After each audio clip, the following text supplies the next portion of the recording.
ఈ రోజు మీరు చూస్తే అధ్యక్ష, ఎందుకు పీపీపీ?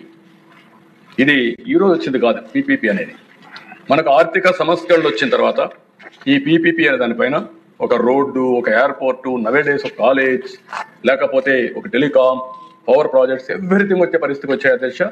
దీనివల్ల ప్రైవేట్ సెక్టర్ ఎఫిషియన్సీ వస్తుంది. ఎందుకు ఇండియాలో మనం ఒకసారి చూస్తే స్వతంత్ర భారతదేశంలో సోషలిస్టిక్ మిక్స్డ్ ఎకానమీకి వెళ్ళాం కాబట్టి ప్రభుత్వ పెట్టుబడులు పెట్టాం. పెట్టిన పెట్టుబడులు ఫలితాలు రాలేదు.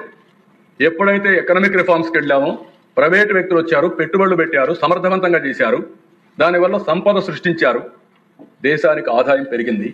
ఈరోజు సూపర్ జిఎస్టీ, సూపర్ సేవింగ్స్ వరకు వచ్చామంటే ఆ సమర్థతలో ఫలితాలు ఇవన్నీ వచ్చాయి, ఎకనామిక్ రిఫార్మ్స్లో ఫలితాలు వచ్చాయి. అందుకే అధ్యక్ష ఈ ప్రాజెక్టులో 3,700 కోట్ల రూపాయలు మనకు సేవింగ్స్ వస్తాయి. ఇంకొక పక్కన 500 కోట్ల సంవత్సరానికి operation management. Quality health care improve అవుతుంది, మెడికల్ ఎడ్యుకేషన్ ఇంప్రూవ్ అవుతుంది. మనం ఒకరమే కాదు, దేశం అంతా ఒక దారిని పోతే వీళ్ళు ఒక దారిని పోతూ ఉంటారు.